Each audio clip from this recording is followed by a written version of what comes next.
All right, let me start. I own a construction and design firm called MacPherson Construction and Design. We build custom homes. We do some remodels. We have an architectural division and interior design division as well. I started the company in 1983. I graduated with a couple degrees at Washington State in architecture.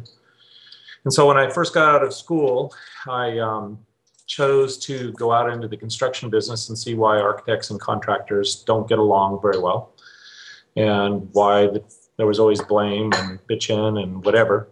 And so I started working for a custom construction company called John Buchan Construction, which at the end, what I didn't realize at the time, was a very good quality speculative type builder. I worked for this guy for almost a year. Just before a year, one of his project managers left and said, "Hey, would you come out and do something for me?" And so I started my own business while I was building my own personal residence as well. And so we started to do some framing and some custom construction work. So that was 1983.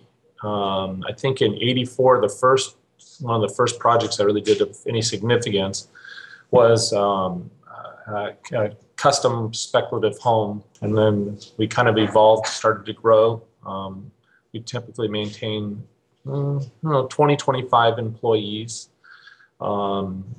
Someplace probably about 15 years ago, we probably made a big leap and doubled our workforce, brought on licensed architect as well as interior designer. So now we kind of do one-stop shopping, where they would come to me, I would design the house, and then we would bid the house, build the house, provide the interior design.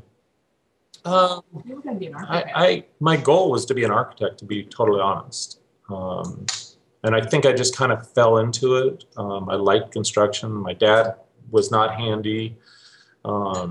I was not handy at first. It was more just a matter of, hey, this is kind of good. You started getting kind of buffed up. You turned it into a competition almost. We would try to see if we could build a house faster than the last guy built a house. This is pretty good. When I went to work for the guy, I went from $5 an hour to $8 an hour, and I was running all of his crews for him. So when I started my business, I gave myself $1 raise to $9 an hour. and I took that $1 an hour and I put it into a bank account. And it's not a success story on how you made your millions, but it's how stupid I was at the time, because after about 6-8 months, I had all those $1 had built up in the account.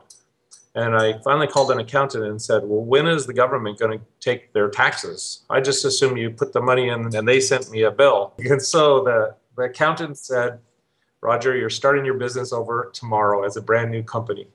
And so I kind of scammed the government, I guess, out of what was probably all of $1,000 I probably had saved, Starting out, I had no idea, but I certainly did realize that having good advisory type staff, whether it's an attorney or an accountant, is huge when you're setting up a business. You just cannot go cold turkey. There's just no way. You're too stupid. You have no idea.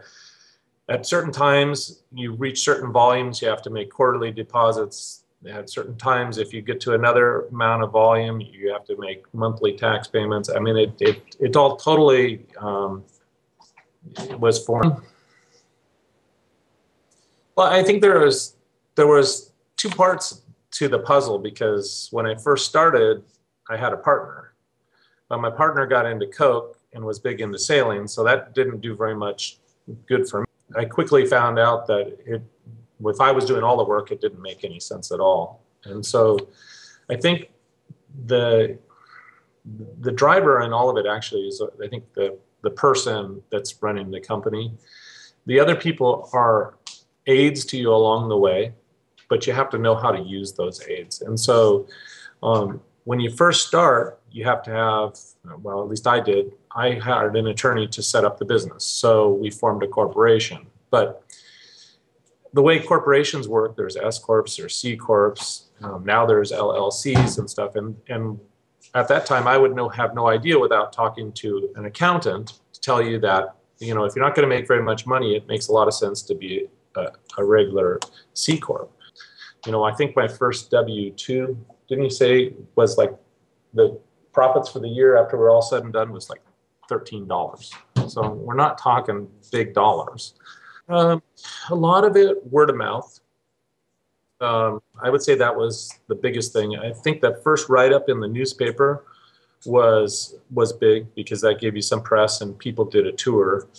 Once we started doing Street of Dreams homes, and we did that 5 times, people would come through. I would sit at the house. People would come through and say, oh, gee, I want to do a remodel. I'd go out and advise them. Eventually, you'd get some house projects out of that, which was very valuable.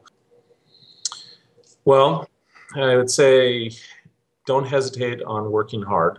I mean, don't expect it to come easy by any means of imagination. I mean, even today, it's not uncommon for me to work a 15-hour, 16-hour day. I think when I think about, how our business is based, there's really kind of 3 guiding things that we kind of use for our business, and it's the quality, it's the price, and it's the service. And it was something that my accountant told me a long time ago. If you can succeed on giving people all 3 of those things, you'll be successful in the business. I mean, I think we've established ourselves as a real player in what we do. I don't think there's anybody out there that does as much custom waterfront kind of stuff. I know there's no one that has the unique niche that we have, where we can provide architecture, interior design, and construction. Most people are architects, most people are interior designers, most people are general contractors, but they're not all 3, which gives them that one-stop shop.